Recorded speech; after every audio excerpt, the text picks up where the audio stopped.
भगवान विष्णु और एक सच्चे भक्त की कहानी। एक गांव में भोला नाम का एक गरीब ब्राह्मण रहता था। उसे शास्त्रों का बहुत ज्ञान था। उसके पास गांव का कोई व्यक्ति कुछ पूछने आता था तो वह उसकी परेशानी का उपाय बता देता था। एक दिन उसकी पत्नी सुधा ने कहा, सुधा सुनो जी, आप जो सबको उपाय बताते रहते हो, यह सब लोगों को मूर्ख बनाते हो या इस सब में कोई सच्चाई भी है? भोला, तुम मेरी धर्म पत्नी होकर मेरी शिक्षा पर प्रश्न चिन्ह लगा रही हो। मेरी बात कभी झूठी नहीं होती। सुधा, तो फिर अपने लिए कोई उपाय क्यों नहीं करते? तुम्हें दिखाई नहीं दे रहा हम कितने गरीब हैं? भोला, अमीरी गरीबी की माया तो मेरे श्री हरि जाने, लेकिन एक बात है, उन्होंने आज तक हमें भूखा सोने नहीं दिया। सुधा, एक दिन ऐसा भी आएगा कि गांव में आपको कोई नहीं पूछेगा, तब भूखा ही सोना पड़ेगा। इसी तरह भोला भगवान विष्णु की भक्ति में लीन रहकर गुजर बसर कर रहा था। तभी एक दिन उसके पास एक सेठ जी आए। उन्होंने कहा, सेठ जी, भोला, मेरे पास बहुत पैसा है लेकिन सुख भोगने के लिए संतान नहीं है। मेरा क्या कसूर है जो मुझे संतान का सुख प्राप्त नहीं हो रहा है? भोला, सेठ जी, आपके पिछले जन्म के कर्मों के कारण आपके घर में संतान नहीं है। पिछले जन्म में आप एक शिकारी थे। आपने एक चिड़िया को मार दिया था। वह अपने बच्चों के लिए दाना लेने गई थी, जिससे उसके बच्चे भूख से तड़प कर मर गए। इसी कारण इस जन्म में आपको संतान का सुख नहीं मिल पाया है। सेठ जी, पंडित जी, कोई तो उपाय होगा।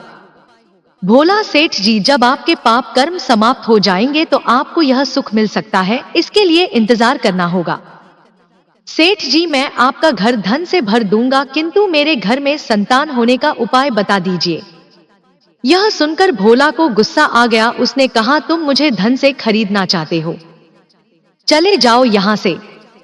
उसके जाने के बाद सुधा ने कहा, सुधा, जब वह सेठ धन देने को तैयार था तो तुम्हें क्या हो गया था? उसे उल्टा सीधा कुछ भी उपाय बता देते।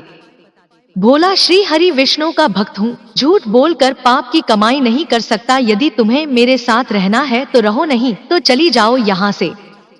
यह सुनकर सुधा को बहुत गुस्सा आया, लेकिन वह कुछ नहीं बोली और चुपचाप अपने घर के कामों में लग गई। जिस दिन से वे सेठ जी गए, उस दिन से गांव वालों ने भोला के पास आना बंद कर दिया, क्योंकि सेठ जी ने पूरे गांव में जाकर कहा कि वह तो लोगों मूर्ख बनाकर पैसा ठगता है। ऐसी बातों को सुनकर गांव वाले भोला का विरोध करने लगे। कुछ समय के बाद भोला और सुधा की भूखे मरने की नौबत आ गई। तब सुधा ने कहा, मैंने तुम्हें कितना समझाया, लेकिन तुम तो अपने विष्णु भगवान के चक्कर में पड़े हो। अब जब हम जिंदा ही नहीं रहेंगे तो भगवान जी की पूजा कैसे करोगे? कुछ और दिन बीत गए। अब दोनों से उठा बैठा भी नहीं जा रहा था। वे दोनों अपने घर में लेटे हुए थे।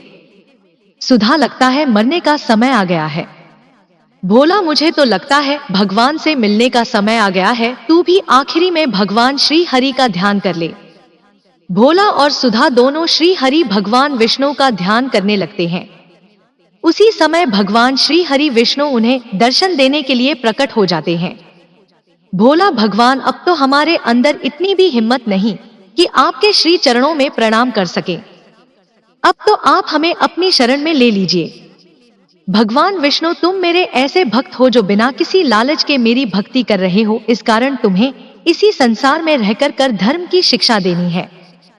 तभी भगवान विष्णु की कृपा से भोला और सुधा दोनों पूर्ण रूप से ठीक हो जाते हैं। दोनों को भगवान विष्णु आशीर्वाद देते हैं, विष्णु जी, मेरी कृपा से तुम्हें अन्न धन की कभी कमी नहीं होगी। आज से तुम्हारा केवल मेरी भक्ति करना है। ऐसा कहकर भगवान श्री हरि अंतर्ध्यान हो गए।